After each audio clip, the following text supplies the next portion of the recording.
This is part two of the video that I did earlier. And it was just a video that I just posted. I didn't give it a title or anything. And in the video, I was talking about my childhood, how I came up, and how I asked my mother the question about the stars. And she didn't really give me a full answer. And the disappointment that I found in finding out that the character that she told me that was God's son, named Jesus, did not look like me.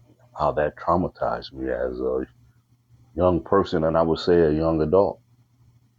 And a lot of people, they gravitated toward that story.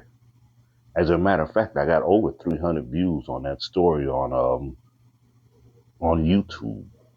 And believe me, that's good for me on YouTube. I appreciate that. But I'm going to continue the story to my best ability. And some of the people asked me about the red eyes. Now, out of all of the people who asked the question, only one person got it without me answering. This is me standing in the image of the one that you would call the divine Christ, with the eyes of fire, the voice of rumbling thunder, the skin of burnt bronze, and the hair of lamb's wool. Hey, yo, peace, peace. This is your man, L. Judge, coming right back at you with some of that real talk real fast. Now, if you can, make sure you hit like, leave a comment, and hit repost. And if you're watching this here on YouTube, make sure you subscribe. You may think you are a subscriber, but you may not have subscribed and you've been watching me this whole time. Now, continuing the story, I mentioned that when I went to North Carolina, I decided to clean up my act and no longer be uh, a public miscreant. So I got a job, and it was a pretty decent job. I worked for John Deere at the time, and I mastered the job. I mean, I mastered the job. I got to the point to where I could build one of those construction cranes basically by myself. So they were telling me to slow down. They're like, "Hey man, look, you're doing too good of a job." Basically, did they say that? No. They said you're doing too much. Slow down and let others help you. But I knew that there was a job that needed to be done, so I didn't listen to them. Now, one of the guys that I work with, he was an open so-called Klansman. And in my mind at the time, I'm in my early 20s or mid 20s, I'm saying to myself, why would someone admit to be a Klan member? So I took him serious, but I didn't really take him serious. So, but nevertheless, I respect myself. And the way how I respect myself, I show that respect on two others outside of me. So I still gave him respect as a human being. One day we had a meeting and they were complaining about the work that I was doing, saying that I was getting done too fast on the jobs and stuff. And the upper hands, they kind of like, well, you know, the greed, you know, they're like, well, he's making us look good. We're putting out more parts. So then he got into, we start going back and forth, and then he decides to call me a boy. And I'm like, well, who you calling boy? And then here's the supervisor right here. He's witnessing this whole thing. He's supposed to be checking this dude and firing him, but he didn't. So I'm like, okay, so this is how y'all do it here in North Carolina. Not trying to put North Carolina down because remember, this is the 90s. But heck, this is the year 2000 or something, so I'm quite sure very little has changed. So I stepped back. I was like, okay, all right. Because my wife and I, we were working. I had a decent job there. Wasn't hired in yet, and we were living in the projects. This means that North Carolina was so doggone expensive, man. It was rough for you just to get a house. At least the type of house that I would find acceptable to live in. So I bit my tongue and held in there.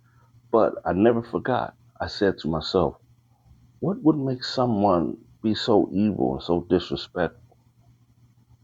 So then I started to,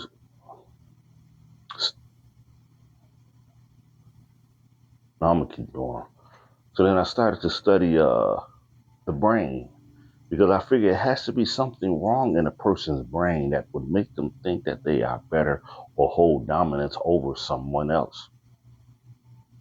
So along with this, with the study of the brain, man, it slipped me into metaphysics because there were certain things that could not be answered in a science book. So I had to go beyond.